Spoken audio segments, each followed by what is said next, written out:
sini kami dari kelompok 3 akan mempresentasikan hasil dari diskusi kami mengenai education technology atau EdTech, di mana EdTech itu pembelajaran jarak jauh dan hybrid.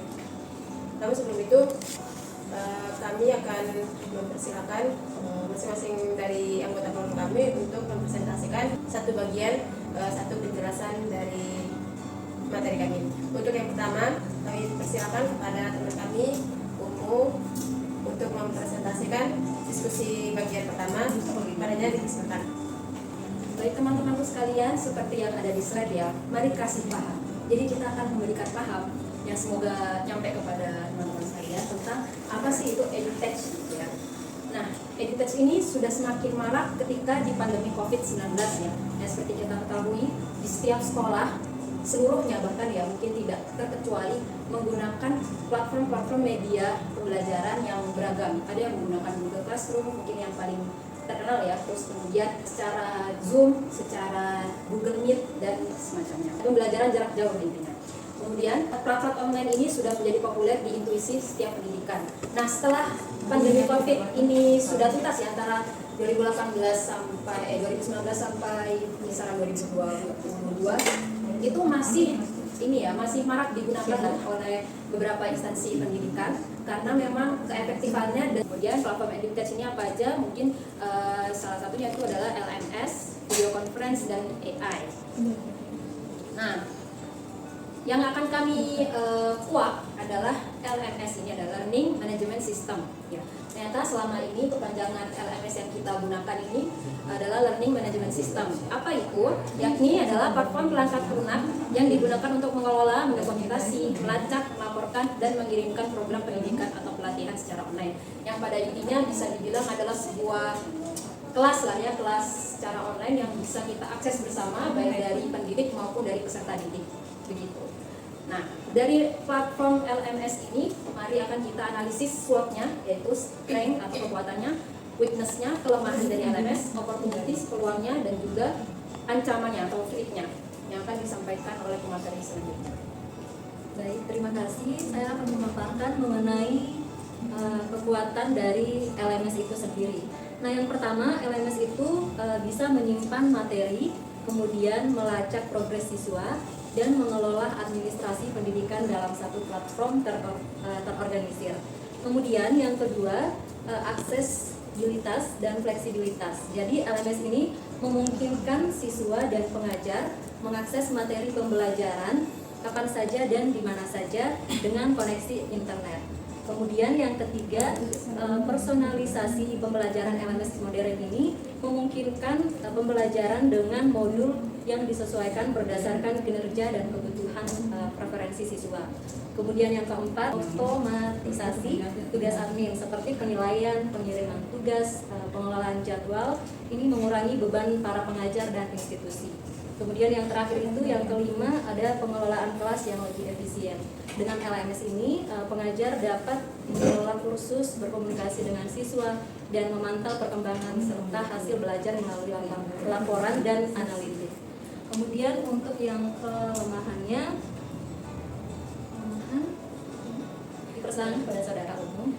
Tentu walaupun di setiap program, setiap produk atau apapun itu pasti ada keunggulan dan juga kelemahannya ya. Nah, dari kelemahan LMS ini beberapa poin, yakni sangat tergantung pada koneksi internet dan perangkat teknologi yang memadai. Jadi kalau misalkan koneksi internetnya nggak baik, tentu kan LMS kita nggak jalan. Bu, saya udah ngirimin tugas tapi kok nggak masuk ke ibu ya, karena itu ternyata koneksi internetnya kita yang bermasalah. Salah satu kelemahannya ya.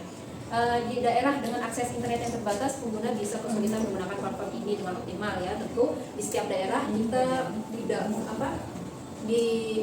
belum merata di seluruh daerah Indonesia ini. Ada masih daerah-daerah yang belum kena sama akses internet yang mudah gitu ya, sehingga tidak semua orang bisa pakai LMS ini. Kemudian yang tidak terbiasa dengan teknologi mungkin akan perlu waktu yang banyak ya, tentu karena setiap siswa yang tiba-tiba ketika waktu pandemi COVID-19 itu tiba-tiba harus berganti ke seluruhnya pakai internet, itu ada beberapa anak yang akhirnya mungkin gaptek sehingga membutuhkan waktu yang lebih banyak untuk memahami penggunaan LMS ini. Kemudian keterbatasan interaksi sosial, yakni ketika kita sudah menggunakan LMS, bahkan pandemi COVID ini sudah berhenti, interaksi sosial kita menjadi lebih berkurang ya, karena pembelajaran ada yang menggunakan hibrid atau mungkin online dan offline gitu.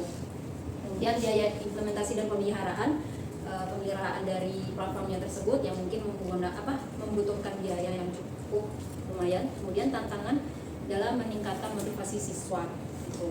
Karena kalau misalkan kita secara online kan motivasi siswanya itu mungkin lebih rendah karena tidak bertatap langsung ya. Bisa kita rasakan ketika kita Zoom, kita matikan kameranya, tentu motivasi kita lebih enak rebahan sambil buka Instagram dan semacamnya. Itu akan merendahkan motivasi siswa dalam pembelajaran.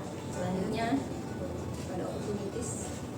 Baik, di sini saya akan melanjutkan ke bagian peluang atau opportunities, yaitu peningkatan kebutuhan pendidikan jarak jauh. Di mana untuk pendidikan jarak jauh ini sebenarnya seperti yang sudah disampaikan oleh teman saya tadi, ada keuntungan, ada kekurangan. Nah, salah satu kelebihannya itu memberikan peluang bagi kita yang memiliki jarak jauh untuk melakukan tatap muka. Meningkatnya pendidikan jarak jauh, LMS memiliki peluang untuk diadopsi lebih luas, baik oleh institusi pendidikan formal maupun oleh perusahaan untuk pelatihan karyawan. Nah, di sini juga bukan hanya untuk pendidikan, tapi untuk perusahaan juga memiliki peluang yang besar. Apalagi waktu zaman COVID itu kita banyak yang bekerja dari rumah ataupun kita belajar dari rumah. Terus yang kedua, integrasi teknologi lain. LMS dapat diintegrasikan dengan teknologi lain untuk meningkatkan pengalaman belajar yang lebih interaktif, adaptif, seperti AI, VR, atau AR, atau gamifikasi. Di mana ini juga memberikan kita kreativitas tersendiri untuk bisa memiliki keahlian dalam teknologi itu sendiri. Yang ketiga, pasar global. LMS dapat diakses oleh beberapa institusi, bukan hanya LMS saja, tetapi media pembelajaran yang sifatnya jarak jauh bisa diakses oleh berbagai institusi pendidikan oleh perusahaan di seluruh dunia. Ini membuka peluang untuk ekspansi ke pasar internasional yang membutuhkan solusi pembelajaran digital. Kemudian yang keempat yaitu peningkatan data dan analitik pembelajaran LMS. Ini menawarkan peluang untuk mengumpulkan data belajar siswa yang memungkinkan peningkatan pengalaman belajar melalui analisis kinerja yang lebih dan profesionalisasi. Dan yang terakhir, pengembangan pembelajaran berbasis keterampilan atau based learning. Seperti yang kita lakukan sekarang ini pada pendidikan profesi guru ini, kita ditingkatkan bagaimana untuk meningkatkan skill kita sebagai pendidik dan memberikan ilmu ini kepada peserta didik nanti untuk menjadikan peserta didik lebih kreatif dalam menginovasi pembelajaran yang akan diikuti. LMS dapat berperan dan menghubungkan pembelajaran formal dengan kebutuhan industri. Jadi di sini kita tidak hanya melakukan pembelajaran, tapi juga kita bisa melakukan pekerjaan. Dan kedepannya kita lebih memungkinkan untuk bisa menghadapi abad 21 yang dimana kita sangat membutuhkan dari teknologi itu sendiri. Kemudian selanjutnya akan dilanjutkan materi bagian selanjutnya oleh Dedi. Silakan. Baik, terima kasih atas waktu dan kesempatannya. Selanjutnya saya akan menjelaskan mengenai threats atau ancaman dari platform LMS ini. Jadi, what is the threats of this platform, especially on learning management system? Yaitu yang pertama ada namanya persaingan ketat. Jadi banyaknya produk LMS di luar sana, baik secara open source maupun komersial, itu adalah sebuah tantangan bagi pemilik platform untuk bisa meningkatkan mutu dan terus berinovasi tentang platformnya itu agar tidak kalah di persaingan bebas, persaingan dengan platform-platform yang lainnya. Seperti contohnya, saya ambil contoh yang pertama YouTube. Dulu sebelum ada yang namanya Instagram, TikTok, dan Facebook AdSense, YouTube itu menjadi platform nomor 1 yang ada di dunia. Tapi semenjak ada muncul platform-platform lain, jadi sekarang eksistensi YouTube itu mulai berkurang. Terutama ada namanya short movie itu, nah itu menjadi faktor pembuat platform YouTube itu menjadi kurang menarik, sehingga YouTube mulai mengikuti platform lain, muncullah short movie, short video seperti itu. Yang kedua ada namanya kesenjangan digital. Nah, meskipun LMS menawarkan solusi digital yang kuat, kesenjangan akses internet di beberapa wilayah itu tidak semuanya memiliki fasilitas yang sama rata. Seperti di daerah-daerah yang notabene untuk menyambungkan internet itu masih sedikit susah. Jangan kan di daerah-daerah terpelosok, di pinggiran kota pun masih banyak wilayah-wilayah yang belum bisa terjangkau oleh internet, gitu, belum bisa dipasangi jaringan-jaringan interconnected. Dan yang ketiga, ada namanya perubahan kebijakan pendidikan. Jadi perubahan regulasi atau kebijakan pemerintah terkait dengan penggunaan teknologi dalam pendidikan dapat mempengaruhi adopsi LMS di berbagai institusi pendidikan. Yang keempat, ada namanya masalah keamanan dan privasi data. Nah, karena ini bersifat jaringan, jadi LMS ini menyimpan banyak sekali data pribadi siswa maupun guru yang tentunya sangat berisiko kena pelanggaran keamanan. Dan yang terakhir ada namanya penurunan keterlibatan pengguna. Nah, jika dirancang dengan baik, LMS dapat menjadi membosankan atau kaku. Nah, contohnya kita nih, buka LMS setiap hari aja, bosan kan, gitu aja. Nah, tentunya akan mengurangi keterlibatan pengguna dan mengakibatkan tingkat penyelesaian kursus yang rendah. Ya, mungkin sekian yang dapat saya sampaikan. Saya kembalikan ke moderator. Baik teman-teman, itu hasil diskusi kami yang sudah kami presentasikan dengan singkat pada siang hari ini. Untuk selanjutnya kami buka sesi pertanyaan atau sesi saran dan tanggapan dari teman-teman. Mungkin ada yang mau bertanya atau memberikan tanggapan serta sarannya. Baik, untuk Kak Dwi, kami persilahkan. Terima kasih atas waktunya. Saya cuma ingin bertanya, ada nggak kaitannya education touch ini dengan nanti kalian menjadi seorang guru? Bagaimana pengaplikasian kalian memanfaatkan platform education touch ini untuk kalian menjadi seorang guru dari sekolah? Nah, baik. Untuk pertanyaannya kami ulang singkatnya, apakah kita sebagai calon guru bisa mengaplikasikan EduTouch ini ketika kita di lapangan atau ketika kita memberikan pembelajaran ke peserta didik, khusus pada bagian LMS. Untuk pertama kami silakan umum. Mungkin kalau pikiran saya sendiri, mungkin nanti kalau ada yang mau menambahkan atau bagaimana, ada ini kok beberapa produk BK khususnya untuk guru BK tersendiri, produk berupa ini ya, lebih ke asesmen. Jadi produk untuk lebih mempermudah kita sebagai guru BK mengakses data-data anak-anak tersebut. Itu biasanya produknya itu berupa internal, jadi nggak yang seluruh sekolah itu bisa menggunakan, tapi adalah beberapa sekolah yang menerapkan seperti itu. Bentuknya seperti apa? Bentuknya itu jadi intinya itu dia itu menggunakan Excel. Jadi pokoknya mengelola dengan Excel. Nah, di Excel itu nanti diklik gitulah. Diklik nanti data siswa, di sini ada untuk data siswa, data permasalahan siswa, data absensi siswa gitu. Jadi mungkin itu bisa kita aplikasikan kelak nanti ketika kita menjadi guru. Kalau Google Form itu kan pakai biasanya di sekolah pakai Google Form, itu termasuk education touch? Izin menjawabnya teman-teman. Menurut pendapat pribadi saya itu EduTouch itu sebenarnya itu aplikasi pembelajaran, singkatnya atau sederhananya. Jadi EduTouch itu bukan hanya LMS, tapi itu bisa seperti e-learning atau Canva atau Google Form, PCS atau Zoom gitu.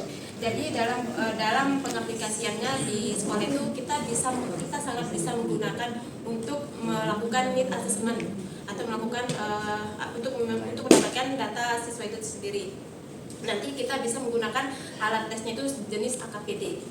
Nah, di sana itu kita lebih lebih simpel dengan memberikan link itu kepada peserta didik atau klien kita. Nanti klien kita dengan sendirinya akan mengisi, dan itu menurut saya lebih menjamin dari segi kerahasiaannya. Karena yang hanya mengetahui peserta didik itu sendiri, kita sebagai konselor atau guru BK-nya, dan yang ketiga itu yang memiliki data. Nah, mungkin itu saja sih. Terima kasih. Mungkin ada lagi teman-teman? Mungkin saya boleh bertanya? Boleh, Kak Dimas?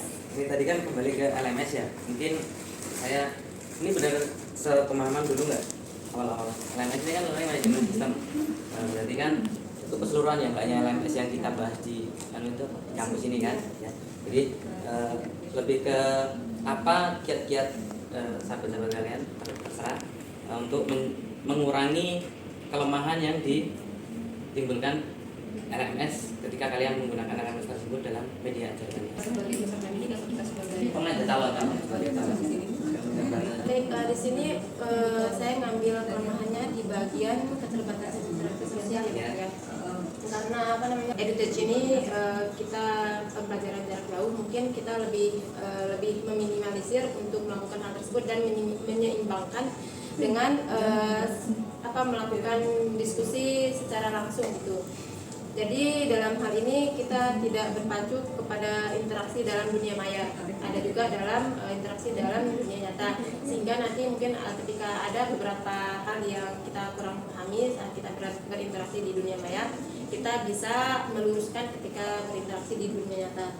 Selain itu juga mungkin tantangannya dalam meningkatkan motivasi siswa. Mungkin dalam hal ini kita sering merasakan sekali ketika kita melakukan pembelajaran jarak jauh itu, kita sering merasakan semangat kita itu menurun, atau bahkan ketika kita melakukan pembelajaran jarak jauh ini kita sering enggan untuk melakukan seperti menyelesaikan tugas dan sebagainya, karena itu semangat kita berkurang. Karena ketika kita melakukan interaksi secara langsung seperti ini, mungkin sederhananya itu kita merasa bersama melakukan atau sharing-sharing bersama, jadi melakukan kegiatan pembelajaran itu pun merasa komunikatif, merasa aktif gitu. Mungkin itu saja sih dari saya. Jadi lebih ke meskipun ada online, ada pertemuan periodik. Mungkin bisa tambahkan sedikit. Ini mengacu dari keseharian kita ya. Mungkin ketika kita mengerjakan LMS ini, terutama di tugas-tugas, jadi ada sedikit kelemahan dari platform ini, tentunya dari kita. Kenapa? Biasanya apa yang kita buka di sana itu langsung kemana yang kita mau tuju, seperti ngerjain tugasnya. Itu kadang kita nggak mau nonton videonya, kan kita next satu materinya kita nggak baca. Karena apa? Karena ini online, tidak tatap muka. Kenapa bisa begitu? Karena tidak adanya pengawasan. Beda kalau dosen langsung ngawasin, kan disuruh nonton videonya ya kita tonton dulu, disuruh baca materinya kita baca dulu. Tapi kalau di LMS mungkin semua dari kita ada video apaan ini aneh seperti itu kan. Ya mungkin itu contoh nyatanya ya. Berarti kembali ke penanganannya adalah pertemuan secara periodik. Iya. Ya. Itu saja yang kami cukupkan karena Sedikit lagi, ada nggak EduTech yang digunakan dalam layanan BK? EduTech yang digunakan dalam layanan BK. Pernah nggak lihat tuh? Kalau menurut pemahaman pribadi Pak, kita bisa gunakan Google Form itu bagian dari EduTech ya. Karena waktu saya S1 dulu untuk mengambil data siswa itu, karena kan nggak mungkin kita bolak-balik antara sekolah sama rumah gitu untuk mengambil data siswa itu, saya menggunakan Google Form itu. Nanti dalam seperti yang disampaikan oleh Umu tadi itu, Google Form dalam bentuk Excel itu kita bisa menggunakan AKPD. Nah itu nanti lebih meringankan kita atau memudahkan kita dalam mendapatkan hasil gitu atau presentasi dari kelakuan dari Anita. Di luar layanan yang menyimpan data ataupun mengasesmen itu maksudnya layanan entah konseling gitu, ada nggak? Pernah nggak? Konseling gitu memungkinkan apa? Ada nggak? Kalau untuk EduTech ini dalam melakukan bimbingan atau konseling itu mungkin bisa Pak, cuman nggak terlalu efektif menurut saya. Karena kan melakukan layanan bimbingan dan konseling itu kan ada asas kerahasiaannya, jadi kita nggak bisa melakukan secara general. Kalau klasikal mungkin bisa untuk memberikan sebagai materi saja. Tapi sebenarnya kan bisa kalau mau gitu bikin platform ya rahasia kan gitu kayak video Kayaknya dokter sudah ada ya. Nah kayak Mungkin dokter sudah. Makanya saya tanya, ada nggak itu teks yang Kalau di sekolah kayaknya gunakan belum. langsung? Iya, kalau ada cari kita bikin. Kan itu tugasnya kan, Iya. itu sebenarnya kan mencari tantangan dan peluang. Memungkinkan apa enggak? Sejauh mana kalau memungkinkan? Apa tantangannya? Seperti apa kira-kira kan gitu. Kita nggak pernah tahu kan? Karena sekarang mungkin tadi perkembangan teknologi yang orang belajar jarak jauh, orang belajar mandiri, ya mungkin aja kan akhirnya termasuk layanan BK-nya seperti itu. Itu kan nanti tugas kalian. Itu aja. Selama ini yang saya lihat itu layanan konseling itu biasanya menggunakan platform media sosial, contohnya di Instagram ada beberapa akun yang saya lihat di sana tuh memberikan bagaimana layanan ke masyarakat yang ingin menceritakan problematikanya dia ke sana. Gimana ada live gitu? Dia ada kelas. Ada kelas biasanya, Pakai MS. pakai media sosial, contohnya Instagram gitu kan. Nah, gitu. Jadi orang yang malu atau segan datang ke psikolog atau ke konselor bisa melalui media sosial itu. Oh enggak. Atau Zoom. Iya gimana kalau pakai IG gitu? dia live gitu komunikasi gimana maksudnya? Mungkin pendaftarannya ya di sana atau registrasinya nanti Oh, sampai dia memakai ide untuk perantara Ya. aplikasi perantara. Oh, iya juga. Yang langsung ngobrol gitu. Mungkin bisa lewat Zoom. Oh iya juga teman-teman, dari saya mungkin teman-teman bisa cari ya. Nah, teman-teman bisa cari ya. Ada salah satu platform namanya Tabula. Ya, Tabula itu salah satu editors di mana di sana kita kayak apa namanya, kita disediakan wadah untuk melakukan konseling secara online. Nanti ya Tabula ID coba. Tabula. Nanti di situ kita bisa melakukan konseling online secara pribadi dan khusus. Nanti juga konselornya itu akan melakukan profesionalitas dalam memberikan pelayanan itu sendiri. Itu saja teman-teman, terima kasih. Sekian dari kami. Assalamualaikum warahmatullahi wabarakatuh.